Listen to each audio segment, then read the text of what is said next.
Hello guys, sa mapagmahal sa mga may minamahal, nagmamahal, magmamahal pa lang, ayun, mga nasaktan, sa lahat ng tao na nanonood. Andito na naman tayo. Ayun, kasama isang angkas rider. Kuya, kamusta naman? Okay po, medyo mainit pero okay lang. Kayang-kaya pa naman. Sipag lang, no? Oo, masipag lang. Habang may bayarin, dapat masipag. Gano'n kayo taga sa angkas, kuya? 2 years na po, ma'am. 2 years po. Curious na siya sa angkas. So, masaya naman, kuya. Ayos, ma'am. Enjoy. Medyo hirap pero masaya. Ganun talaga. Bago kumita, kailangan mahirap muna. Kailangan bago yung sarap, hirap ko muna talaga. Parang may sarap na hirap, parang iba yun ha.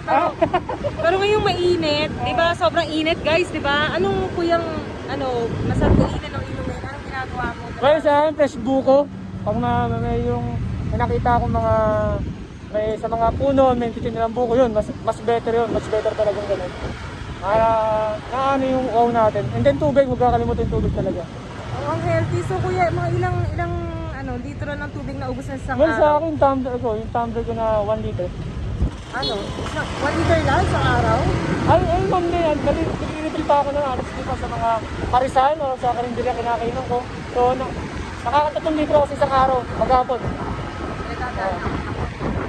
Tatong dito? Ayos ma'am, maghapon na yan. Pati na, no? So, kuko juice daw guys. Ice cream kuya, nag-ice cream ka. Bira ano, minsan basta ang bata na lang din talaga yun. Sa akin, kailangan talaga pag itong panahon na mainit, kailangan ko yung mga prutas na parang matawag doon, matubig. Like watermelon, orange, yan, buko, mga gano'n, mga fresh po. Parang healthy living to si kuya. Hindi nga halata eh. Ha? Hindi naman halata, wala, ano lang yun. Pinaka-basic. Pinaka-basic na po talaga yun. Siyempre, nahanap buhay ko po, kailangan ko po talaga ng gano'n. Mga ganong prutas, kasi sa init, kailangan pinibinit sa mga ganyan na pagkain po. No? Pero sa kuya, sa init tsaka sa lamig, anong mas mahirap? Kuya? Sa init okay sa akin. Ayoko ng tag-ulan mo, kasi ang tag-ulan sobrang asin. And then mataas yung risk na hindi ka ma-accident dahil mabila sa ang kalsada. So ako mas okay na ako sa akin. Kasi lumalamig naman po dito.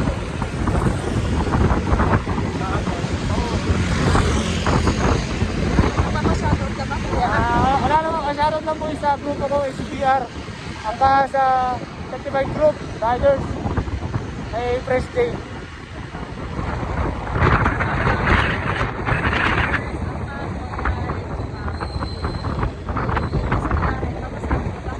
Wala na po. Okay na po. Ayun. So, guys, alam mo naman paghihirap nila sa kalye, di ba? Basta respetuhan lang, basta kung ano po yung Kailangan lang doon nila respeto. Oo, Saka syempre, consideration. huwag nyo kakalimutan. Kahit simpleng lang naman, di ba? konsiderasyon. Dahil may ito ang panahon talaga. Pwede na kuya mga 2 piso. Thank you lang, okay na ako ma'am. Thank you lang po, yung appreciation sa trabaho namin. Wow! All goods na yun. Kudos! Oo. Ayun guys. Sige, salamat kayo sa panonood. Ingat kayo lagi. Bye! Bye kuya!